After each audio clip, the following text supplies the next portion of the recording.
მოგესალმებით, დღევანდელი გადაცემა განსხვავებულ ფორმატში იწერება. ჩვენ ვიმყოფებით ცხინვალიდან სულ რამდენიმე მეტრში, საოკუპაციო ხაზთან მდებარე სოფელ ერგნეთში. ეს არის აგვისტოს ომის მუზეუმი, რომელიც ადგილობრივმა მცხოვრებმა ლია ჩლაჩიძემ დააარსა. ლია ჩლაჩიძე ერთ-ერთი მათგანია, რომელსაც საოკუპაციო რეჟიმმა 2008 წელს სახლი დაუწვა და სწორედ ამ სახლის სარდაფშია მოწყობილი ეს სივრცე. ჩვენი სტუმარია ქალბატონი ლია ჩლაჩიძე, მოგესალმებით. მადლობა გადაცემაში მონაწილეობისთვის. მადლობა რომ მოგწენდით. ქალბატონი ლია პირველ რიგში 17 წელი გავიდა იმ ტრაგიკული მოვლენებიდან.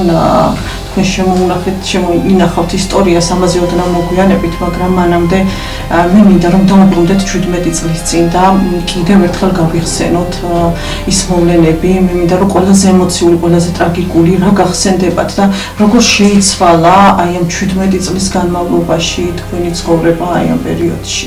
ეს აგვისტო როცა ახლოვდება აგვისტო, სულ მუდმივად ვარ ფორიაქში, აფორიაქებული ვარ.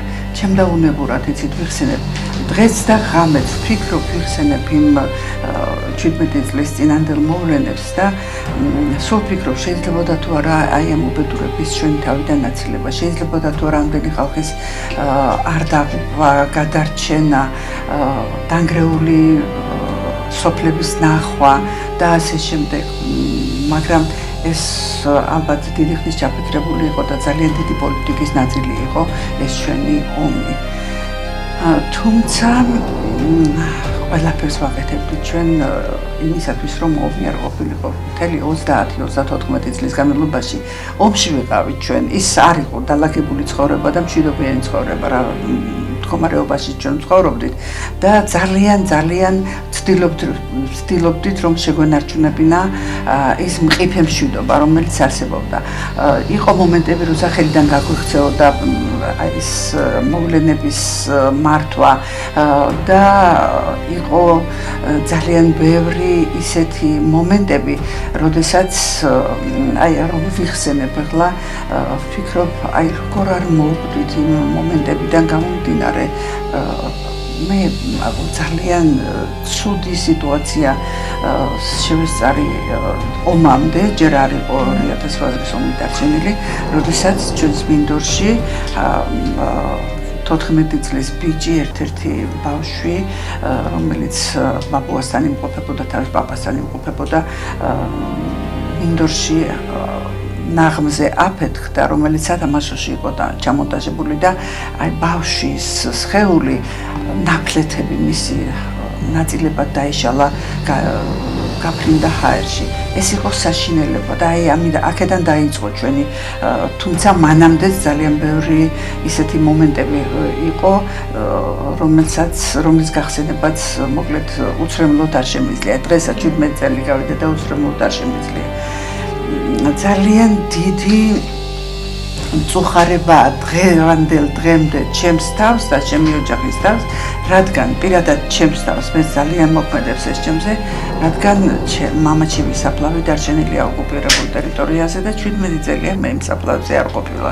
ალბათ სულ გაწყიურებულია ის სასაფლაო, სადაც ქართველები ვიყავით და ოსებიც ერთი სასაფლაო გქონდა პატარა ლეხის ხეობაში და მე 17 წელია იქ ვერ მივდივარ და ეს არის ჩემთვის უდიდესი მოუშუშებელი ტკივილი, თუმცა მოუშუშებელი ტკივილი მე 91 წლებიდან მომყვება, როცა პირველი მსხვერპლი იყო ჩემი მეუღლე აი ამ ქართულ-ოსური კონფლიქტის დასაწყისში და აი ეს მომყვება დღემდე. ამაზე ცოტა მეტი რომ დიახ. ეს იყო იცით პირველი შეტაკებები იყო ქართულ-ოსური. ეს გამოძახილი იყო დაწყებული 90-იანი წლებიდან, როდესაც ცხინვალში, როდესაც გამსახურდიას პრეზიდენტობის პერიოდში ერგნეთის აი ეს 23 ნოემბერს ის ადგილი, სადაც ახლა ჩვენ ვცხოვრობ და ვიმყოფებით, გადაჭედილი იყო თბილისიდან ჩამოსული მოსახლეობით. მაშინ არაფორმალები იყვნენ ძალიან დიდი რაოდენობით, ავტობუსები, უამრავი ხალხი, პოლიცია და ეს იყო საშიშროება იმისა, რომ ძალიან დიდი კოცონი ანთებულიყო იმ ნაპერწკალის ანთება უნდოდა და აინთო ეს ნაპერწკალი სწორედ აი ამ დღიდან და ამ დღიდან დაიწყო ჩვენი და ოსური თანაცხოვრების დანგრევა, ასე ვთქვათ. მე თვითონ ცხინვალიდან ვარ, ცხინვალში გავიზარდე, სკოლა, ინსტიტუტი იქ დავამთავრე და ჩვენ ერთმანეთთან ისე მახსოვს, რა თქმა უნდა და როგორ დამავიწყდება, რომ ჩვენ ქუჩაში ერთად ვთამაშობდით და არ ვიცოდით ერთმანეთის გარშევა, ვინ ქართველი იყო, ვინ რუსი იყო, ვინ ოსი იყო, ვინ ებრაელი იყო, ვინ სომეხი იყო, სულ ერთიანად იმაში ქუჩაში ვისწავლე მე მაგალითად ოსური, ახლა დროთა განმავლობაში კი დამავიწყდა, მაგრამ ბევრი რამე, მაგრამ აი მეგობრული ოჯახი ჰქონდა და აქ არ იყო გარჩევა და ვინ საერთოდ ვინ ფიქრობდა, ვინ რა ეროვნების წარმომადგენელი იყო, მაგრამ მე დაიწყო ეროვნული თვითგამორკვევა აიკოსებმა სეპარატისტებმა უпростоრად წამოყვეს თავებითორემ დალაგებული ოსები ვინც იყვნენ ძალიან დიდი რაოდენობა ცხინვალიდან წავიდა იმიტომ რომ მათ არ უნდათ ისინი მათ თანაცხოვრება ჰქონდათ ღირსეულ ქართველებთან და საერთოდ ქართველებთან და ისინი ღირსეულად ატარებდნენ აი ამ მეზობლობის ასე ვთქვათ უღელს და ისინი საერთოდ წავიდნენ ცხინვალიდან ზოგი რუსეთში ჩრდილოეთ კავკასიაში და ასე შემდეგ, რადგან თანამოძმეების სისხლში არ უნდათ ხელები გაესვარათ და აი ამისკენ მიდიოდა. ყველაფერი ამისკენ მიდიოდა, რომ ჩვენ ეს ორი ეთნოსი ერთმანეთს გადავკიდებოდით.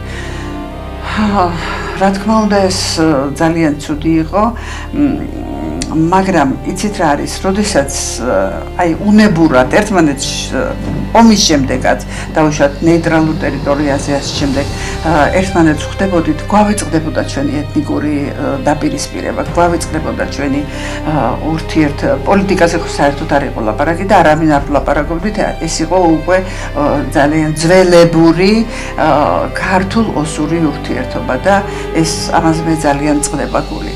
ერთ მომენტს გავეხსენებ, ჩემი ერთ-ერთი მეგობარი, ჩემი უმცროსი მეგობარი ტელევიზიაში მუშაობდა იქ ცხინვალში და მე მას შევეხმიანე, რომ იქნება მეთქი საერთო პროექტი გავაკეთოთ, ერთობლივი ქართულ-ოსური პროექტი.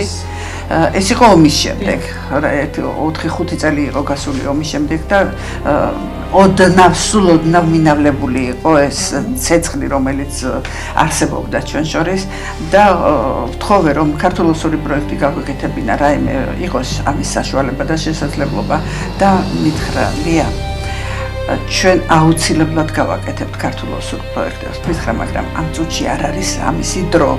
იმიტომ რომ ჩვენთვის ძალიან ძნელი დასავიწყებელია.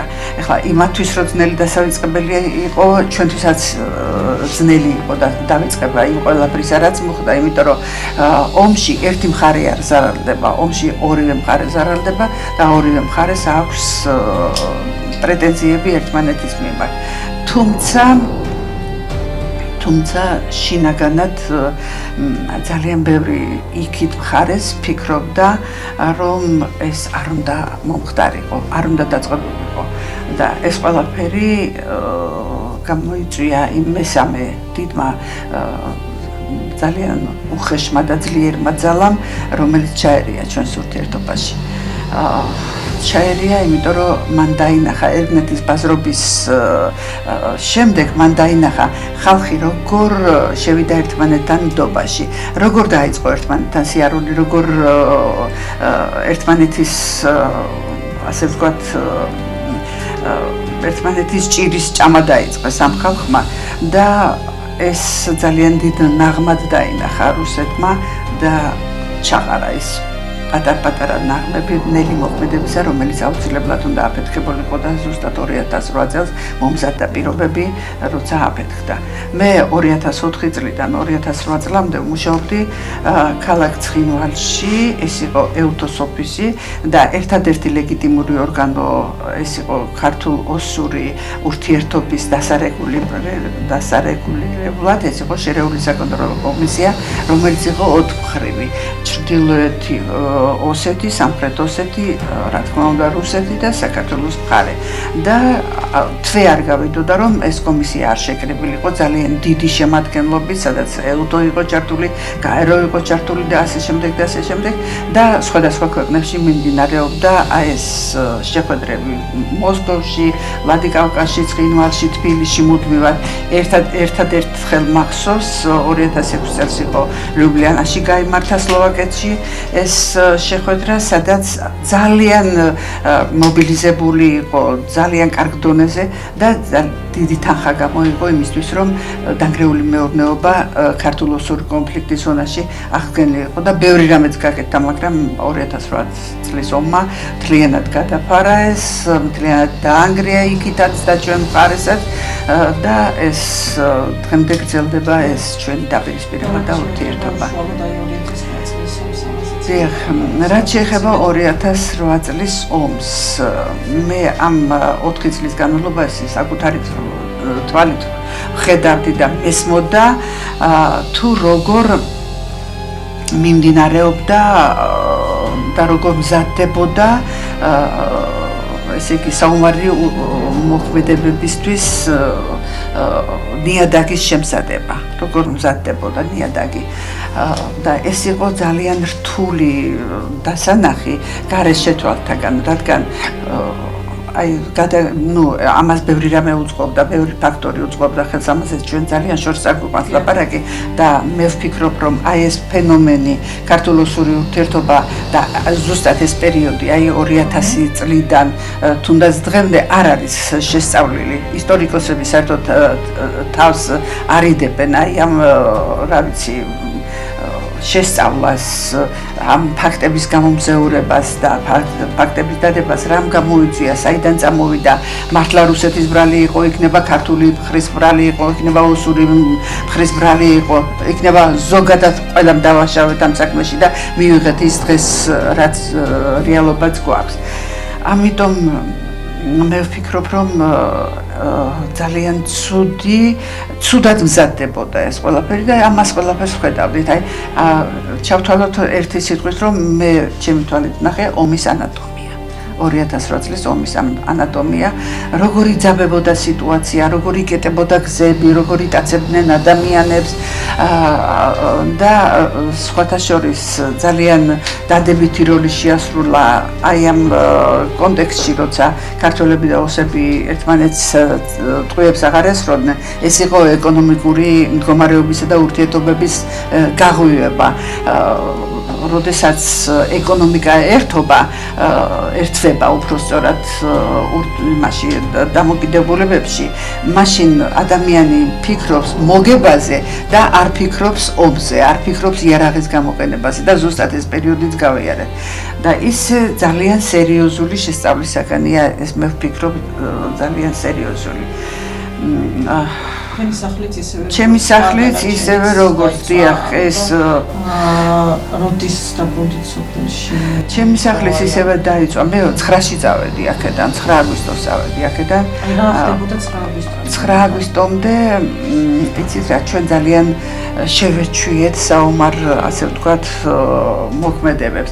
სულ ყოველდღე იყო სროლები, ყოველდღე იყო დაძაბული სიტუაციები და იყო, აი მე მაშინ მეშინოდა მაგალითად, როდესაც სიჩუმე იყო და არაფერი არ ხდებოდა.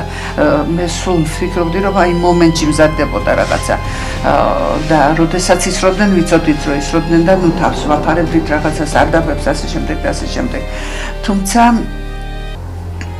ძალიან გაუსაძლისი პერიოდი იყო და ზუსტად 7-ში, როდესაც დაიწყო, აღარ გაჩერებულა და ამას წინაპირობები ჰქონდა, თავის დავაცხადია, ის რუსეთის მხარე ჩართული იყო უკვე, რუსეთის ასე ვთქვათ შეხვედრა უნდა მომზადებულიყო 4 მხრივი შეხვედრა შერეული საკონტროლო კომისიის და რუსეთის წარმომადგენელი არ ჩამოვიდა.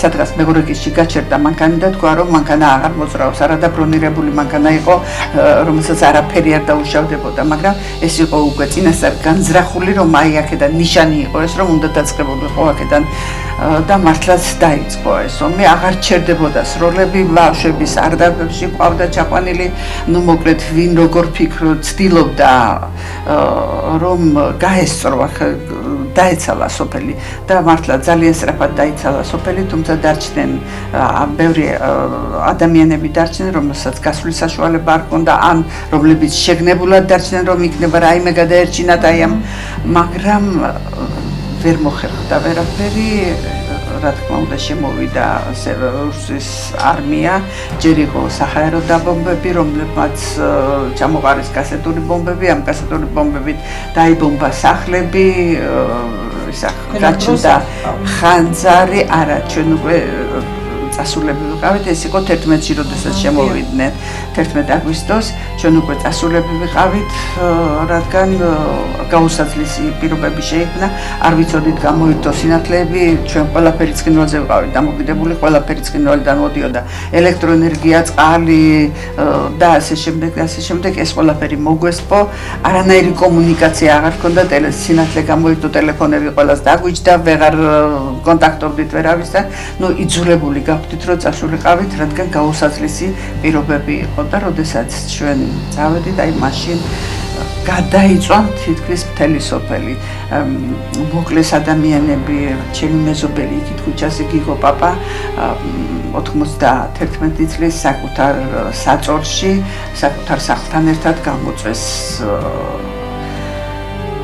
იმავად სახსენებელ დღეებში და ასევე სხვაებიც და მოხუცები დარჩენილი, სოფელში დარჩენილი მოხუცები, რომლებიც ერთად იკრიბებოდნენ და ერთად ათევდნენ ღამღამობით, აი ამ გაუსაცლის პირობები ერთად გაგონდათ, იმათ არაძლებდნენ იმ საშუალებას, რომ მიცვალებულები დაემარხათ და ამიტომ ღამღამობით ეს მოხუცები საკუთარ ეზოებში თხრიდნენ პატარა რაღაც ზამარებს, რომ მიწისთვის მიეპარებინათ მიცვალებულები, რომ ნადირს ან საქონელს რა ვიცი რა იყო, არ გაებუჯებინა.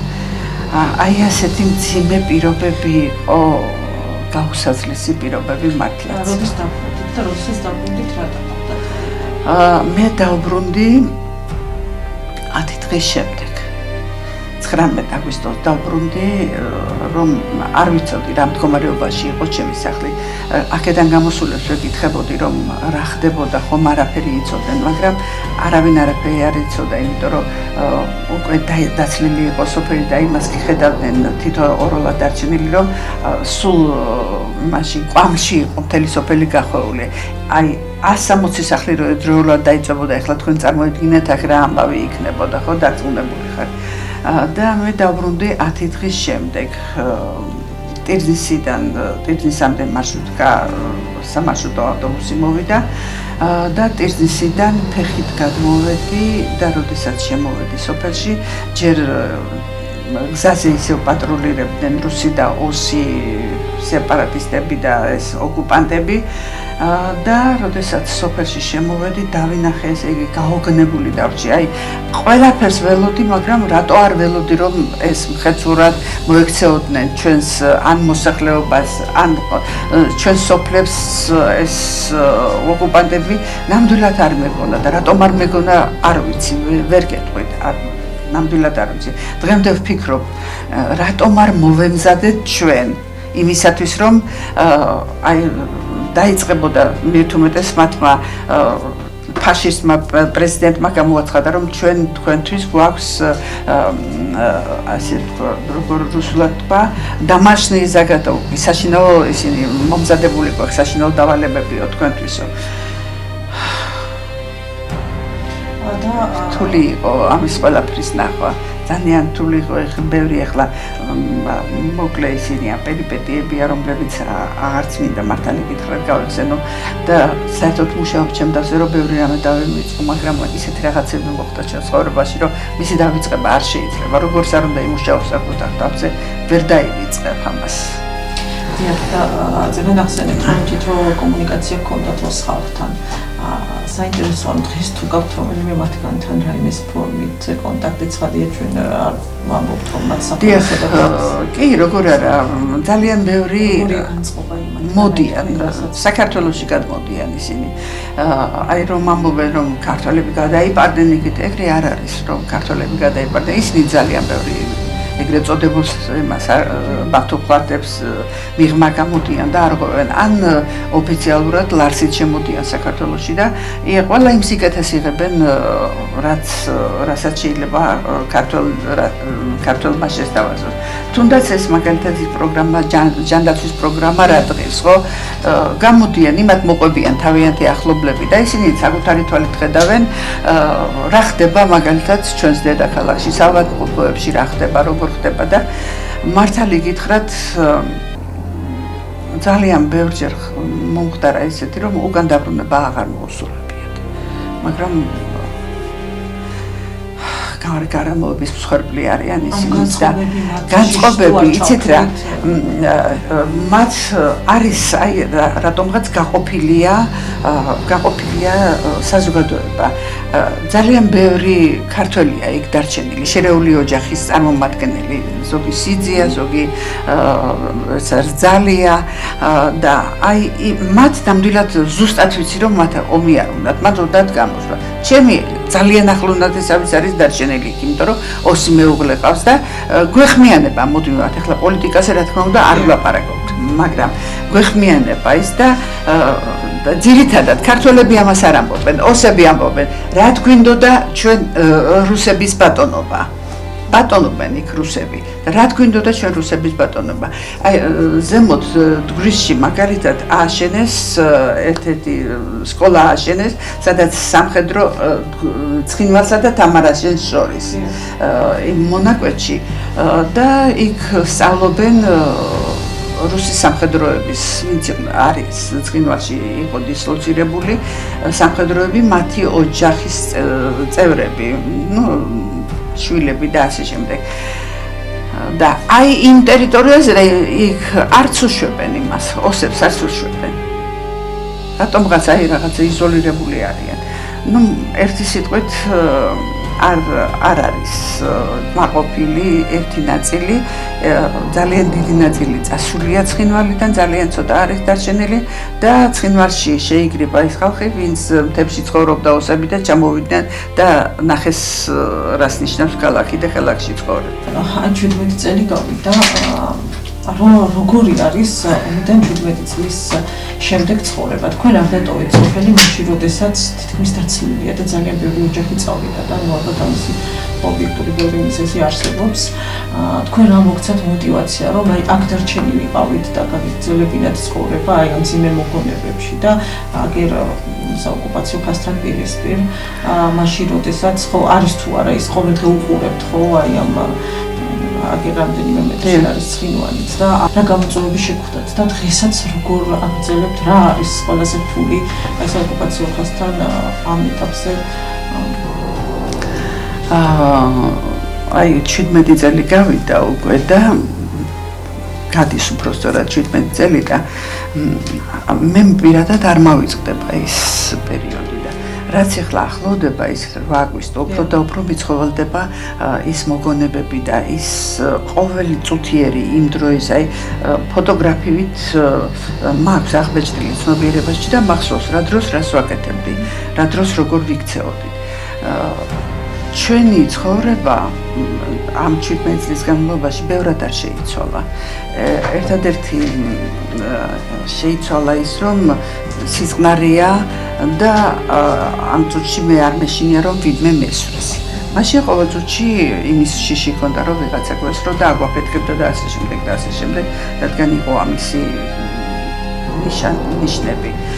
დღეს არა ეგრე არ არის, მაგრამ ჩვენი ცხოვრება მაინც ნიშნავს იმას, რომ ჩვენ ცხოვრობთ ხშირად ვამბობ მე ამ სიტყვას დენთის კასრთან.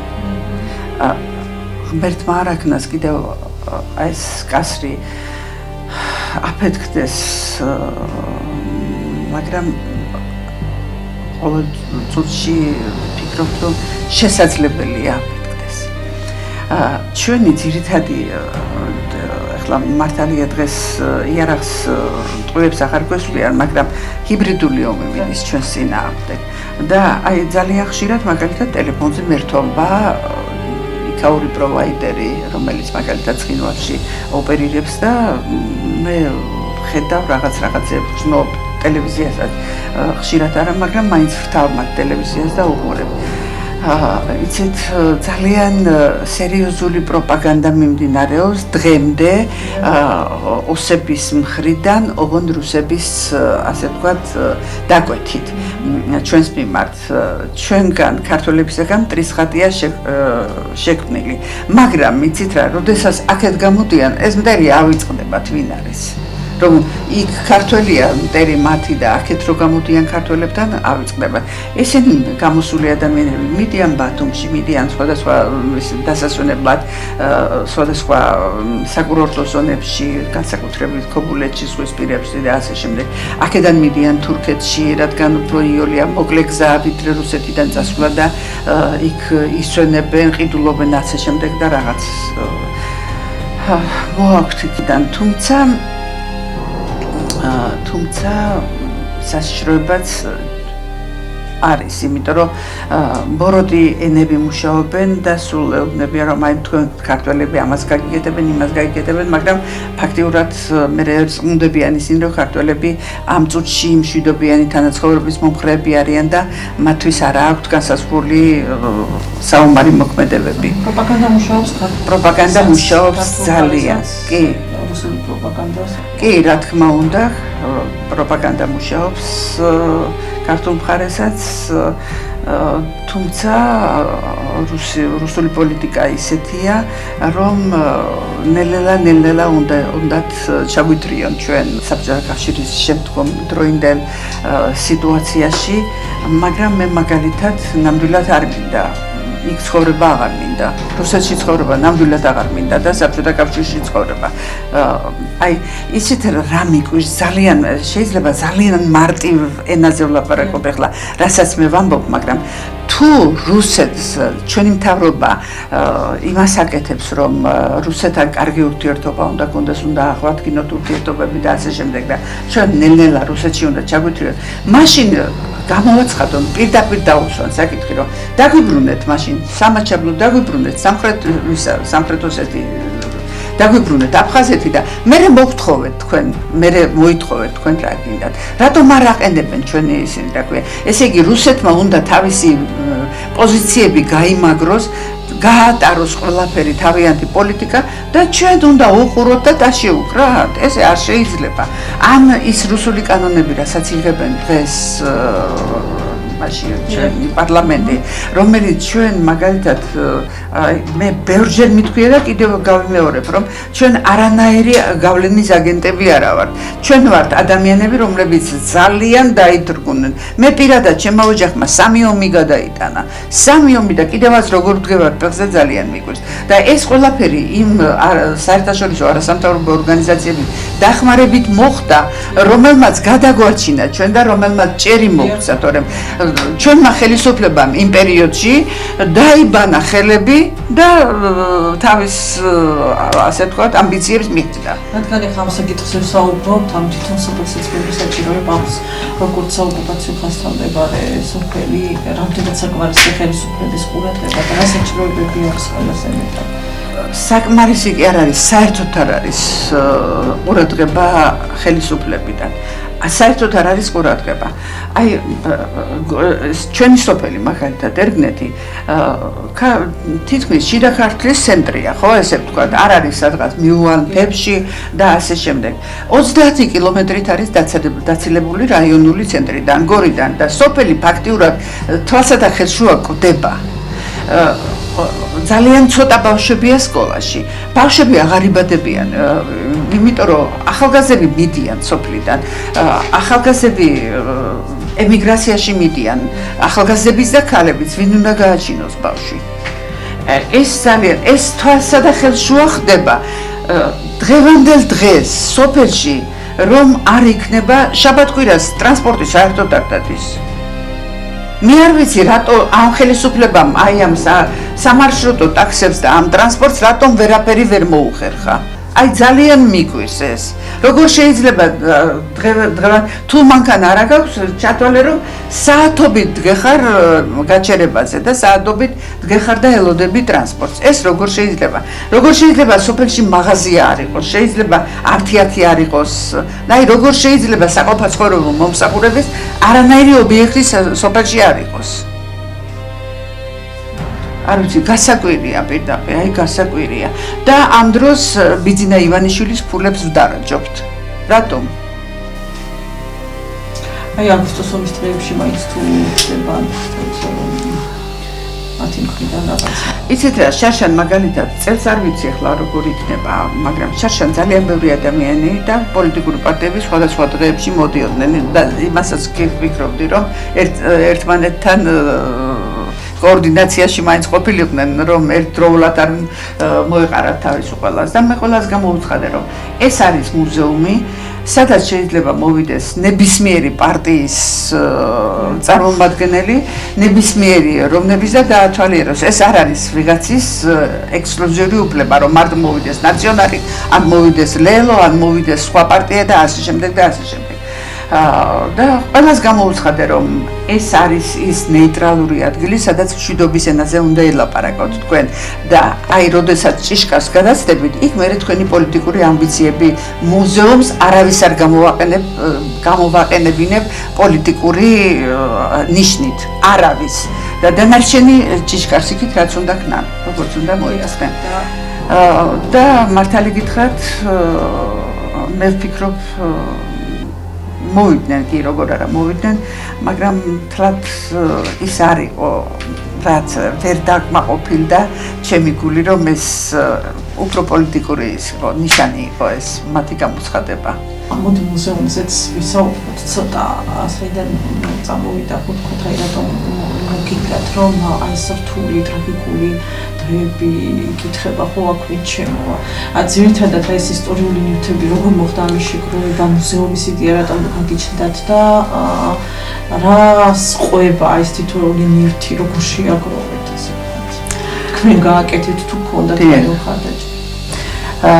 საქმე იმაშია, რომ ინსპირაცია მომცა კასპის ოკუპაციის მუზეუმმა, ამ მუზეუმის გაკეთებაში. მართალი გითხრათ, მე ადრე მოვიფიქრე აქ მუზეუმის გაკეთება, მაგრამ იმდენად რთული იყო ჩემთვის ამის ასე ვთქვათ, ხელის შევლება, რომ ხელი ჩავიქნიე, ვერ ვიზავ მარტო, ვერ გავაკეთებ მეთქი, მაგრამ აი, როდესაც ფეხი ჩავდგი იქ ოკუპაციის მუზეუმში, კასპში, იმ სარდაფში, სადაც მუზეუმი აქვს განთავსებული ნინოს, მაშინ არ ვიცი, რა ძალა მათქმევინა. ეს იყო ივლისის თვე. რა ძალა მათქმევინა 8 აგვისტოს ჩემს სარდაფში გაიხსნება მუზეუმი. არ ვიცი. და მე რო დავფიქრდი, რა ვთქვი, შემეშინდა, ძალიან შემეშინდა. იმიტომ რომ სავსე იყო საამშენებლო ნაკვით, აი არ ვიცი, 4 კამაზი გავიტანეთ ამ იმიდან სივრციდან 80 კვადრატულია. ეს არის 2017. მე ჩემმა მეგობრებმა ნათიამ თამრიკო მუთედლიაშვილმა ნათია ომაძემ გააკეთეს იმაში Facebook-ზე გვერდი. ჩვენ ერთმანეთში ვაკეთებთ მუზეუმს და მოგვეხმარეთ. ღმერთმა არ ვიცი, დიდი დღე მისცეს სულ ყველა იმ ადამიანს, ვინც აქ მოვიდა, ვინ არ მოდიოდა. ახალგაზრდები მოყავდათ, ან პირდაპირ რეკავდნენ მარტო თქვენ სამუშაო იარაღები და გვაყოდეთ, მეტი არაფერი არ გჭირდება. მოკლედ გოგოები, ვალანტიორებიც, რომლებიც უსხოელები გორში მუშაობდნენ სხვადასხვა არასამთავრობო ორგანიზაციაში, ისინიც კი მოდიოდნენ. მახსოვს ნიქოზიდან ერთ-ერთმა ქალმა 2 შვილი გამოაგზავნა, 2 დიდი ბიჭები იყვნენ. ის ქალი მადლიან საქმეს აკეთებს და წადით მიეხმარეთ თქვენი წვლილიც იყოს იმის გაკეთებაში. და ხო ხედავთ, აი თვითონ კედლებს შეხედეთ, დღესაც ატყვია კვალი იმისა, აქ რა სიტუაცია იყო და აქ რომ იყო სიტუაცია, ჩათვალეთ რომ თელს სოფელში ეს სიტუაცია იყო. იატაკს მიწას როცა ვგვია, ის ნამწვე ამოდის. დამწვარი ეს სარდაფი იყო ჩვეულებრივი სარდაფი ოჯახისა, სადაც ყველაფერს ვინახავდი ეხლა სამთრის მარაგს და ასე შემდეგ და აი ეს ექსპონატები რაც არის ახლა გამოფენილი, სულ ყველა იმაზე მეტყველებს რომ ეს მარტო ერთი სახლისა კი არა, მთელი სოფლისა იყო ეს და ომის დიახ. მეზობლებს მოგონათ, აი მაგალითად ჩემს სახლში არ ჩემს ეზოში კი იყო აღმოჩენილი ისა 13 კასეტური ბომბის ნამსხვრევი იყო წასული 3-4 მეტრზე მიწაში, მაგრამ აი ეს ნამსხვრევები რაც არის ახლა იქ ჩალაგებული, ეს მეზობელმა მომიტანა თავისი ბაღიდან და ეკიდან, ბოსნიდან ამოღებული და სხვა დანარჩენებიც ყველაფერი მარტო ჩემი სახლიდან არ არის.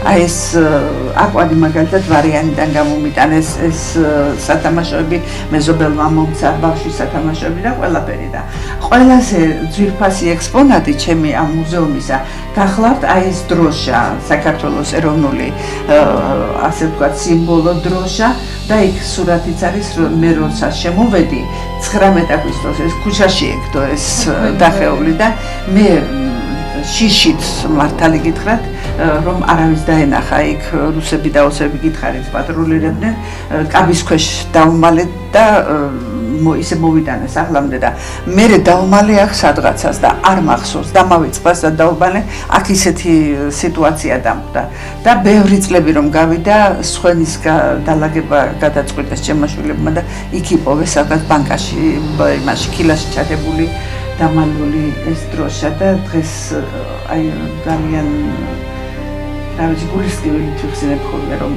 და იმის შემდეგ ჩემს ეზოში ამაყად ფრიალებს ეს ქართული დროშა და სული ფრიალებს სანამ ცოცხალი ვიქნები. ანუ მუზეუმში შეუძლია ნებისმიერი ადამიანი შეიძლება დღე და ღამე ღია, ზამთარ-ზაფხულ ღია, მე როცა არა ვარ და ვინმე მოდის, ყველა მიცის შეუძლია გააღოს კარები, შემოვიდეს, დაათვალიეროს და აი ამ გაზაფხულზე მე არ ვიყავი სახლში, რაღაც ჯანმრთელობის პრობლემები შემეფნა ექიმთან ვიყავი წასული და ვიღაცები მოსულან და ეზოში ისინი პატარა ყვითელი ყვავილები დაუკრებია და იქ გამხმარი დევს ახლა იქ დაუტოვებია დიდი და ეს უცხოელები იყვნენ და დიდი მადლობა დაუწერიათ ამ ყვავილებთან ერთად. ეს არის ჩვენი ეროვნული ასე ვთქვათ მეხსიერება და მე მინდა რომ მე სხვა რა უნდა გაუკეთო ჩემს ქვეყანას ერთმა ქალმა, რიგითმა ქალმა, რიგითმა ადამიანმა. როდესაც ბავშვები მოიყვანეს და შევეკითხეს სადაური ხარ მეთქი შვილო, სკოლის მოსწავლეები იყვნენ და აჩაბეთელიო მითხრა ეს ბავშვები დიდი ჯგუფი იყო ბავშვებისა კოდიდან ჩამოიყვანეს კოდაში არიან ჩასახლებულები და შევეკითხე რომ შვილო შენ სადაური ხარ მეთქი და აჩაბეთელიო მითხრეს და სულ დამეწვა ყველაფერი თვალით არ უნახია აჩაბეთი არც გაუგია ისა რა ქვია საიდან არის როგორ არის ომის შემდეგ დაიბადა ის ბავშვი და აჩაბეთელიო მაინც იმას ამბობს და იმ ბავშვს როგორ უნდა დაუკარგო თავისი მშობლიური როგორ არ უნდა იცოდეს ეს ყველაფერი ეხლა აი ამ ბანერებს შეხედეთ ეს არის ჩემი მასწავლებლის თამრაშეში ჟუჟუნა კვერნაძის სახლი ჩვენი გერმანულის მასწავლებლის დააწერია ზანია და ნიტროგა ვიღაცამ დაწერა ეს და რუსი ჯარისკაცი დგას რომ ჩემიაო მე დავიკავე ეს სახლიო წარმოგიდგენია და ვიღაცა მოხუცი ქალი სპასიბარასიაო რუსეთს მადლობას ეუბნება და მის გვერდით აი ზემოთ დამწვარი სამარშრუტო ისა დგას ავტობუსი ეგ არის ცხინვალის ებრაელების უბანი რომელიც მიწასთან გაასწორეს ეს არის ძალიან მძიმე და საერთოდ ძალიან ამ პერიოდში ჩვენ ბევრი რამე ვისწავლეთ რადგან დავინახეთ რომ რუსეთმა ტაქტიკა შეცვალა ეხლა იარაღს აღარ გვესვრის ეს სხვა მეთოდებით გვებრძვის აი ეს არის მცოცავი ოკუპაცია მაგალითად პირველი რაც არის ჩვენი გამოწვევა ეს არის უსაფრთხოება უსაფრთხოება. მერე მცოცავი ოკუპაცია და მესამე არის ისტორიის გაყალბება. აი იქით გაჩვენებთ მე ბანერს, სადაც ჩვენი მატერიალური კულტურის ძეგლები, ჩვენი ულამაზესი იკორთა, თირის მონასტერი, გერისწმინდა გიორგის მე-6 საუკუნის ტაძარი, მე-14 საუკუნის წუნარის შავი ღვთისმშობლის ეძახიან ტაძარი. ამას ითვისებენ ისინი და ამბობენ ეს ჩვენია და ჩვენი აშენებულია, ჩვენ ვიყავით ძირითადი მაცხოვრებელი და თქვენ ახართ აქ ჩვენთან მოსულებიო. მე-6 საუკუნეში კავკასიის ფრიალო იმაზე ქედზე აშენებული გერისწმინდა გიორგის ტაძარი, აი სადაც ქაჯანაა გადაღებული და ამაზე გაღიჟდება ადამიანი, რომ ამაზე ამბობენ ეს ჩვენი აშენებულია, მათ საერთოდ საიდან იყვნენ მოსულები მე-6 საუკუნეში საერთოდ სად არსებობდნენ, არ ვიცოდით ჩვენ. მე-19 საუკუნის ბოლოს გამოჩნდნენ ისინი ცხინვალში და აგერ მინდის ისტორიის გაყალბება. ამიტომ ჩვენმა მეცნიერებმა უამრავი მასალა არსებობს, რომელსაც დაუპირისპირებენ უბრალოდ მონდომებაა საჭირო, მხოლოდ და მხოლოდ სურვილია საჭირო. დაუპირისპირებენ, რომ ეს არანაირი თქვენი არ არის. ამიტომ 17 წლის შემდეგ რა არის თქვენი მთავარი სურვილი და იცვლება თუ არა ეს სურვილები იძლებთ წლების გასვლა? არ იცვლება. წარმოიდგინეთ, ხო 17 წელი გავიდა და როგორც რასაც ვფიქრობდი მე პირველ წელს, ომის პირველ წელს, იმას ვფიქრობ მე 17 წელსაც კი. მე მშვიდობა მჭირდება, მე მჭირდება თავისუფლად წავიდე ჩემს დამწვარი სახლი მაინც ვნახო, რომლის ჩემი სახლისკენ მისასვლელი გზა გაუბედურებულია. უდაბური ტყე არის გაჩენილი შუა სოფელში და მე მინდა ჩემი მამისეული სახლი, სადაც ამაქვს იქ მივიდე. ძალიან მინდა მივიდე სასაფლაოზე. სასაფლაოზე რომ მივალ, აუცილებლად მინდა მივიდე ღვთისმშობლის იქვე დგას, უკვე დანგრეულია ღვთისმშობლის პატარა ეკლესია, სოფლის პატარა ეკლესია. მივიდე და იქ დავანთო სანდელი და უთხრა იმ ჩემს არემარეს, რომ მე მოვედი აქ. აი ეს მჭირდება და ეს მინდა აუცილებლად. და ეს მინდა ჩემს სიცოცხლეშივე გავაკეთო.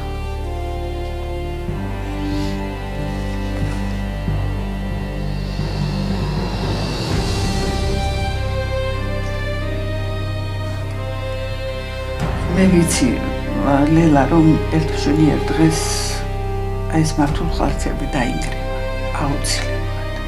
ეს არის ისტორიული კანონზომიერება, რომელსაც ვერავინ ვერ შეცვლის. დაინგრევა და ის ოსები ცხინვალიდან გამოვლენ და მოვლენ ამ მუზეუმში და ჩვენ ერთ ენაზე დავილაპარაკებთ და ეს ენა იქნება მშვიდობის ენა. შეიძლება იმ სიყვარულით ვეღარ შევიყვაროთ ერთმანეთი, როგორც გვიყვარდა, იმიტომ რომ შუაში ბევრი წლები ჭირდება აი ამის ამოვსებას, იმ ტკივილის ამოვსებას, მაგრამ ჩვენ აუცილებლად შევრიგდებით. მე მინდა რომ თქვენი ყველა სურვილი და არა მხოლოდ თქვენი დარწმუნებული ვარ, რომ ძალიან ბევრი სურვილი სწორედ ეს არის და იმედი მაქვს, რომ ეს სურვილი ერთ დღესაც იქნება აუცილებელი. ძალიან საინტერესო და ემოციური იყო თქვენი საუბარი. ისურვებ წარმატებას. დიდი მადლობა. მშვიდობა ჩვენს ქვეყანას.